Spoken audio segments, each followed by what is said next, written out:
যুক্তরাজ্য সফরের পর ভারতের প্রধানমন্ত্রী নরেন্দ্র মোদী দুদিনের সফরে ভারত মহাসাগরীয় দ্বীপপুঞ্জ মালদ্বীপে পৌঁছেছেন। মালদ্বীপের রাষ্ট্রপতি মোহাম্মদ মইজু 25শে জুলাই দ্বীপরাষ্ট্রটিকে তার অর্থনৈতিক সংকট এবং তারল্য চ্যালেঞ্জের মোকাবেলায় গুরুত্বপূর্ণ ভূমিকা পালনের জন্য ভারতকে ধন্যবাদ জানিয়েছেন।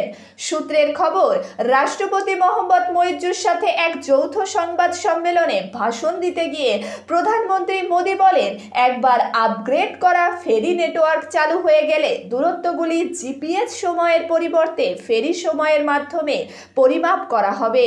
ভারত 565 মিলিয়ন মার্কিন ডলারের ঋণ লাইন প্রসারিত করবে।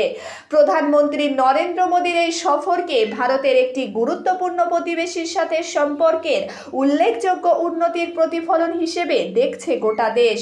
মালদ্বীপ ভারতের প্রতিবেশীর প্রথম নীতির একটি গুরুত্বপূর্ণ অংশ। সংবাদ মাধ্যম সূত্রে খবর, নরেন্দ্র মোদী ভারত মালদ্বীপ বন্ধুত্বের 60 বছর পূর্তি উপলক্ষে সোশ্যাল মিডিয়ায় একটি পোস্ট করে বলেন যে এটি একটি অত্যন্ত লালিত বন্ধুত্ব। অন্যান্য নেতাদের সাথে আলোচনার পর উভয় পক্ষ 4টি সমঝোতা স্মারক মৌ বিনিময় চুক্তি করে এবং মৎস্য, জলজ পালন, পর্যটন, পরিবেশ, ডিজিটাল সমাধান সহ বেশ কয়েকটি গুরুত্বপূর্ণ ক্ষেত্রে সহযোগিতা এগিয়ে নেওয়ার জন্য স্বাক্ষরও করেন। দ্বিপাক্ষিক সম্পর্কের মূল ভিত্তি হিসেবে অর্থনৈতিক অংশীদারিত্ব বজায় থাকার ইঙ্গিত দিয়ে ভারত দ্বিপাক্ষিক সম্পর্কে স্থায়ী দ্বিগুণ ঘাটতির সমস্যার মুখোমুখি করার জন্য 4,850 কোটি টাকার নতুন রেল লাইন এলওসি বাড়াতে সম্মত হয়েছে।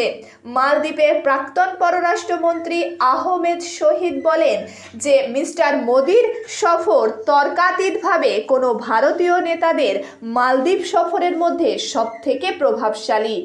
এটি সম্পর্কের ক্ষেত্রে একটি উল্লেখযোগ্য পরিবর্তনের ইঙ্গিত দেয়, যা মালদ্বীপের বর্তমান সরকারের আমলে সর্বকালের সর্বনিম্ন পর্যায়ে পৌঁছেছিল। যারা ইন্দো বিদ্বেষী মানসিকতা নিয়ে ক্ষমতায় এসেছিল, কয়েক দশক ধরে চলা সম্পর্ক পুনরুদ্ধার দেখে আনন্দিত। এই পুনরুদ্ধারের জন্য প্রধানমন্ত্রী নরেন্দ্র মোদী এবং রাষ্ট্রপতি মোহাম্মদ মইজু উভয়কেই প্রশংসা করা উচিত।